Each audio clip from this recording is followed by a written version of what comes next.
Hi hello ನಮಸ್ತೆ, welcome to RK dream world. ಎಲ್ಲ ಹೇಗಿದ್ದೀರಾ? ಚೆನ್ನಾಗಿರ ಅಂದ್ಕೊಂಡಿದ್ದೀನಿ.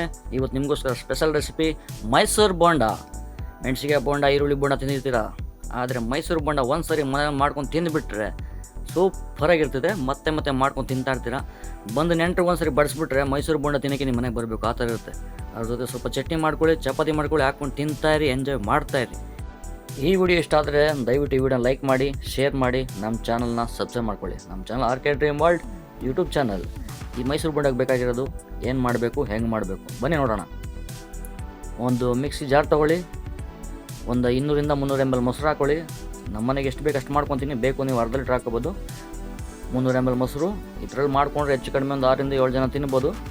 ಮೊಸರು ಹಾಕ್ಕೊಂಡು ಸ್ವಲ್ಪ ಉಪ್ಪು ಹಾಕ್ಕೊಳ್ಳಿ, ಒಂದು 2 ಟೀ ಸ್ಪೂನು ಎಣ್ಣೆ ಹಾಕ್ಕೊಳ್ಳಿ,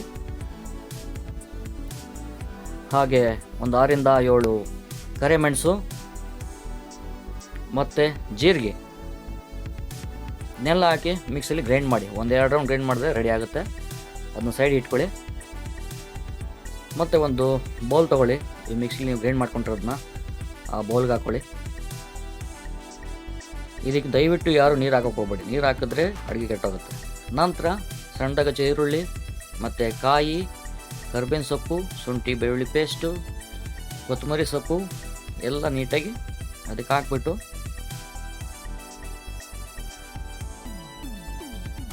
ಜೊತೆಗೆ ಸ್ವಲ್ಪ ಸೋಡಾ ಹಾಕ್ಕೊಳ್ಳಿ.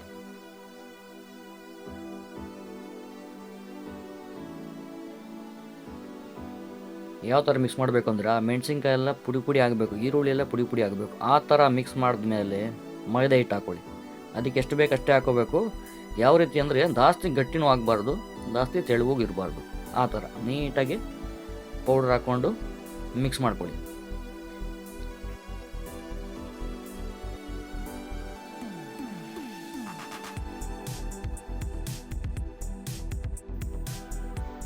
ಜೊತೆಗೆ ಸ್ವಲ್ಪ ಚಿಕನ್ ಮಸಾಲ, ರುಚಿಗೆ ತಕ್ಕಷ್ಟು ಉಪ್ಪು ಯಾವ ಥರ ಹಾಕ್ತೀವೋ ಆ ಥರ, ಜಾಸ್ತಿ ಹಾಕೋಂಗಿಲ್ಲ. ಎಲ್ಲ ಹಾಕ್ಬಿಟ್ಟು ರಪ ರಪ ರಪ ರಪ ಅಂತ ಮಿಕ್ಸ್ ಮಾಡಾಕ್ರಿ. ನುಣ್ಣಗೆ ಆಗ್ಬಿಡ್ಬೇಕು, ಅವನಿಗೆ ಒಂದು ಸ್ವಲ್ಪನೇ ಗಡ್ಡೆ ಇರಬಾರ್ದು, ಗಂಟಿರಬಾರ್ದು, ಪೇಸ್ಟ್ ಆಗೋಗ್ಬೇಕು. ಆ ಥರ ಮಿಕ್ಸ್ ಮಾಡಿ ರಪ್ಪ ಅಂತ ಒಂದು ಪ್ಲೇಟ್ ಹಾಕ್ಬಿಟ್ಟು ಸೈಡಿಗೆ ಬಿಸಾಕಿ ಒಂದು 20 ನಿಮಿಷ, ಆಮೇಲೆ ತೆಗೀರಿ.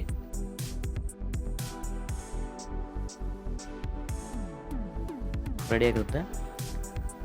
ಸ್ಟವ್ ಮೇಲೆ ಒಂದು ಬಾಣಲಿಕ್ಕೆ ಎಣ್ಣೆ ಇಟ್ಕೊಳ್ಳಿ. ಸೈಡಿಂದ ತೊಗೊಂಡು ಎಣ್ಣೆಗೆ ಬಿಡ್ತಾಯಿರಿ. ಮತ್ತೆ ಅದನ್ನ ಮಿಕ್ಸ್ ಮಾಡಬಾರ್ದು, ಒಂದು ಸೈಡಿಂದ ಎತ್ಕೊಬೇಕು, ಎಣ್ಣೆಗೆ ಬಿಡ್ತಾ ಇರಬೇಕು. ನಾನು ಚಿಕ್ಕ ಸೈಜಲ್ಲಿ ಬಿಡ್ತಾಯಿದ್ದೀನಿ, ನಿಮಗೆ ದೊಡ್ಡ ಸೈಜ್ ಬೇಕು ಅಂದರೆ ದೊಡ್ಡದಾಗಿ ಬಿಟ್ಕೋಬೋದು. ನಾನು ಚಿಕ್ಕ ಸೈಜ್ ಬೇಕು ಅಂದರೆ ನಾನು ಜಾಮೂನ್ ಸೈಜಲ್ಲಿ ಬಿಡ್ತಾಯಿದ್ದೀನಿ. ನೋಡಿ ಈ ಥರ ಇರುತ್ತೆ. ಹೇಗಿದೆ ಗೋಲ್ಡನ್ ಕಲರ್ ಬರುತ್ತೆ, ಆ ಥರ ಸ್ವಲ್ಪ ಫ್ರೈ ಮಾಡ್ಕೊಳ್ಳಿ. ಸೇಮ್ ಜಾಮೂನ್ ಸೈಜು, ನೋಡೋಕ್ಕೆ ಜಾಮೂನ್ ಥರನೇ ಇರುತ್ತೆ, ಬಟ್ ಜಾಮೂನ್ ಅಲ್ಲ, ಮೈಸೂರು ಬೋಂಡ. ಜಾಮೂನ್ ಆದರೂ ಸ್ವಲ್ಪ ಗಟ್ಟಿ ಬರ್ಬೋದೇನೋ, ಇದು ಮಾತ್ರ ಗಟ್ಟಿ ಬರೋಕ್ಕೆ ಚಾನ್ಸೇ ಇಲ್ಲ. ನಾನು ಹೇಳಿದ ಪ್ರಕಾರ ಮಾಡ್ಕೊಬಿಡಿ. ಮಲ್ಲಿಗೆ ಹೂವು ಥರ ಇರುತ್ತೆ, ಮೈಸೂರು ಮಲ್ಲಿಗೆ, ಮೈಸೂರು ಬೋಂಡ. ಒಂದು ಸರಿ ಮನೇಲಿ ಟ್ರೈ ಮಾಡಿ, ಸೂಪರಾಗಿರುತ್ತೆ, ಸಖತ್ತಾಗಿರುತ್ತೆ. ನೋಡಿ ಈ ಥರ ಗೋಲ್ಡನ್ ಕಲರ್ ಬರುತ್ತೆ. ತೆಗೆದುಬಿಟ್ಟು ಒಂದು ಸೈಡಲ್ಲಿ ಒಂದು ಪ್ಲೇಟಿಗೆ ರೆಡಿ ಮಾಡಿ ಇಟ್ಕೊಳ್ಳಿ. ರೆಡಿ ಮೈಸೂರು ಬೋಂಡ.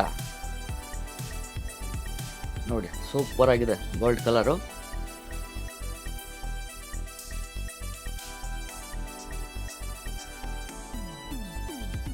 ಒಂದ್ಸರಿ ಟ್ರೈ ಮಾಡಿ, ಏನೂ ಆಗಲ್ಲ. ಒಂದ್ಸರಿ ಟ್ರೈ ಮಾಡಿ, ಒಂದ್ಸರಿ ಕೆಟ್ಟರು ಇನ್ನೊಂದ್ಸರಿ ಸಕ್ಸಸ್ ಆಗುತ್ತೆ. ಒಂದ್ಸರಿ ಕೈಯಲ್ಲಿ ಹಿಡ್ಕೊಂಡು ಸುಮ್ಮನೆ ಹಂಗೆ ಮುಟ್ಟಿದ್ರೆ ಸಾಕು, ಪಟ್ಟ ಅಂತ ಓಪನ್ ಆಗ್ಬಿಡುತ್ತೆ. ಹೆಂಗಿರುತ್ತೆ ಅಂದರೆ ಹೂವು ಮಲ್ಲಿಗೆ ಹೂವು, ಮೈಸೂರು ಬೋಂಡ. ಬಾಯಲ್ಲಿ ಇಟ್ಕೊಂಡ್ರೆ ಕರಗೋಗ್ಬೇಕು. ಜಾಮೂನ್ಗಿಂತ ಸ್ಪೆಷಲ್ ಇದು. ಒಂದ್ಸರಿ ಟ್ರೈ ಮಾಡಿ ನೋಡಿ. ಜೊತೆಗೆ ಚಪಾತಿ ಹಾಕ್ಕೊಳ್ಳಿ, ಸ್ವಲ್ಪ ಚಟ್ನಿ ಇಟ್ಕೊಳ್ಳಿ, ಚಟ್ನಿ ಜೊತೆ ಅದ್ಕೊಂಡು ಮೈಸೂರು ಬೋಂಡ ತಿಂತಾಯಿದ್ರೆ super taste Mysore bonda, juicy bonda. Okay, bye. Thank you for watching. Next video ನೋಡೋಣ, ಮತ್ತೆ ನೆಕ್ಸ್ಟ್ ವಿಡಿಯೋ ಸಿಗೋಣ. ಬಾಯ್.